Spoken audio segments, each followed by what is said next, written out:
Welcome to S&P Capital IQ Fundamentals. In this course, we're going to look at a variety of industry roles that use Capital IQ on a very regular basis. We'll show you how to use Cap IQ for investment banking, equity research, investment management, credit, private equity and venture capital, as well as for corporations. In this course, we'll be logging into Capital IQ and walking through step by step with screen demonstrations of the most popular and the most common functions that are used in Capital IQ for those various career paths. So we'll be looking at companies, research, markets, screening, charting, coverage, which is relationship management, as well as creating projects and portfolios.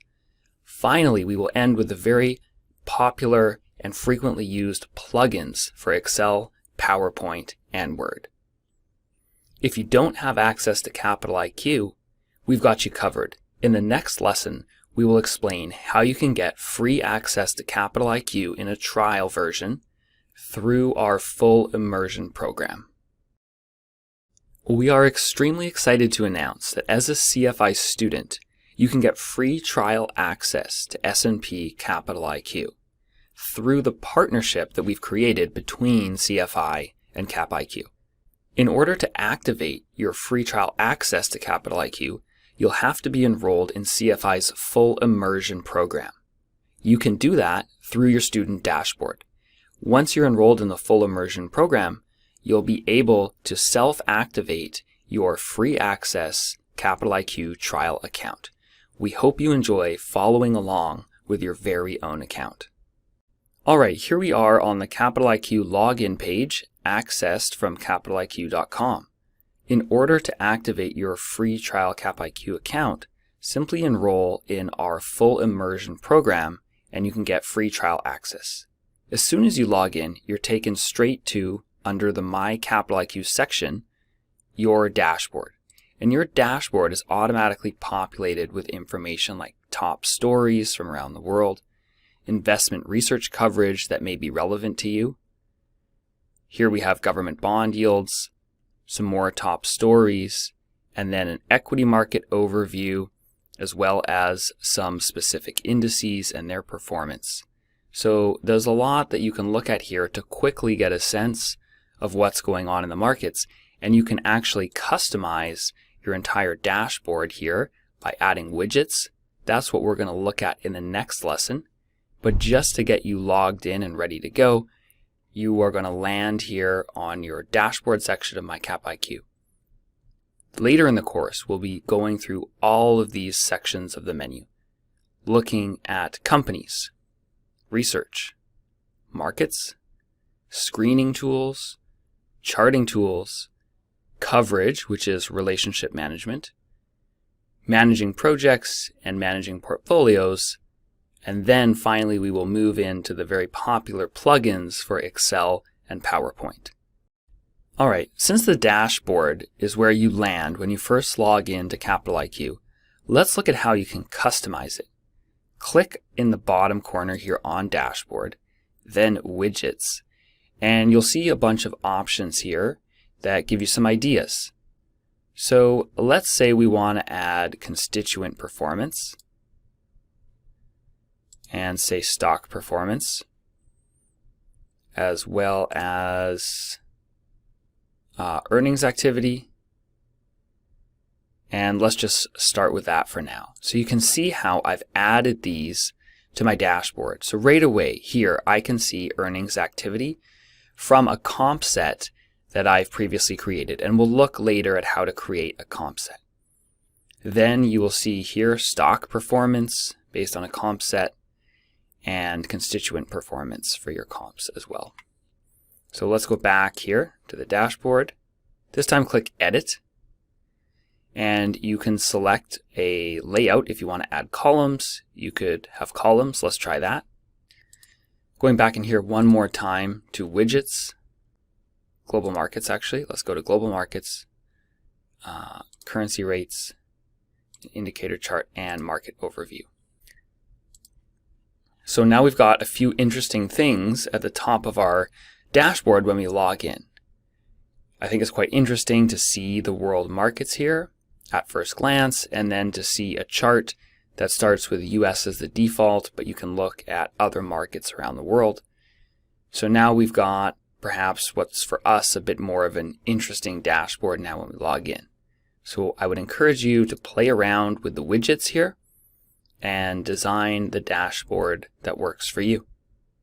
All right, so here is our custom updated dashboard. And the next thing we're going to look at is how to set up some alerts. This is a very common feature. We've got an example here that I've set up using Amazon. Let's click into it.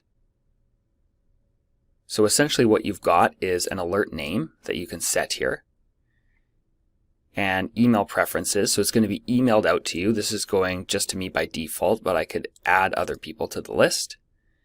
I can select a company by searching for it here and then adding it to the list. And I can indicate what type of information I want to get alerts for. So I can get news alerts, key developments, filings, event calendar, etc. And each of these I can drill into and specify specifically what events I want. So if I want to get notified about something like a dividend or a split, I can just add that to the list, and I hit save at the end, and I've got my alert list. So you can create all sorts of alerts, and it can be very helpful for staying up to date on current company information. Let's go back to alerts. So that was me editing an alert, but I'll just click create new alert. There you go. You enter the name, the subject for the email if you want to enter that. Add all the companies you want here and the types of alerts that you want to get. So it's a great way to stay current with timely market information. One area of the dashboard that's interesting to point out is called Financials Glossary. If you click into it, you'll see that there are all sorts of financial terms that are defined based on different categories. Let's look at the balance sheet, for example.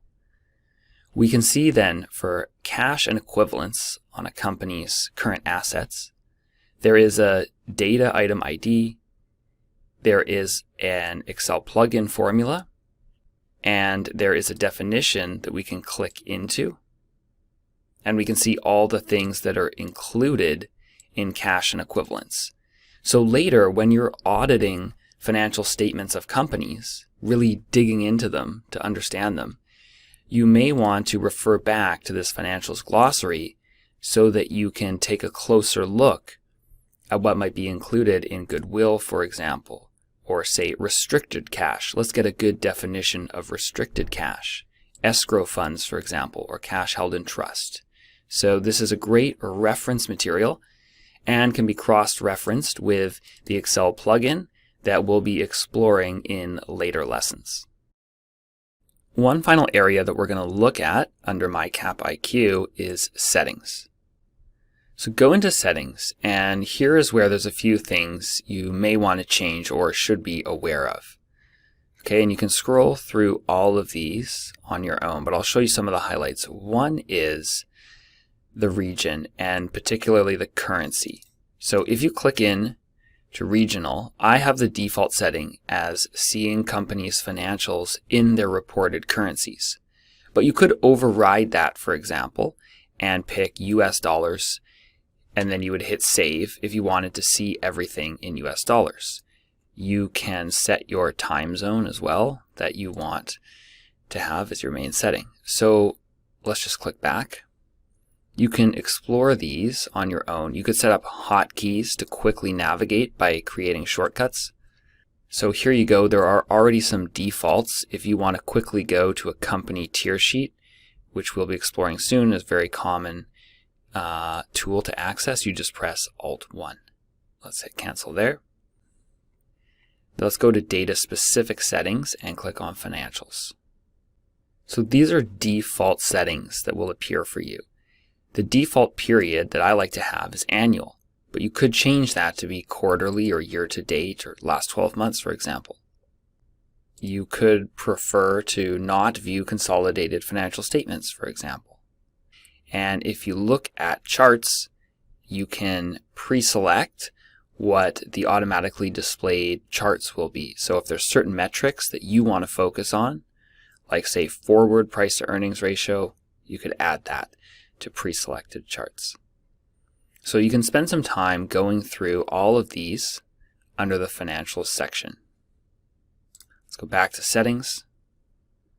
So those are a few highlights. There's really not too much you have to change here. The key things you want to be aware of are reporting currency and time zone, which you can select with regional, hotkeys to create shortcuts and move around quickly, and then financials and data sources, which you can change here. Those are the key settings that you may want to tweak.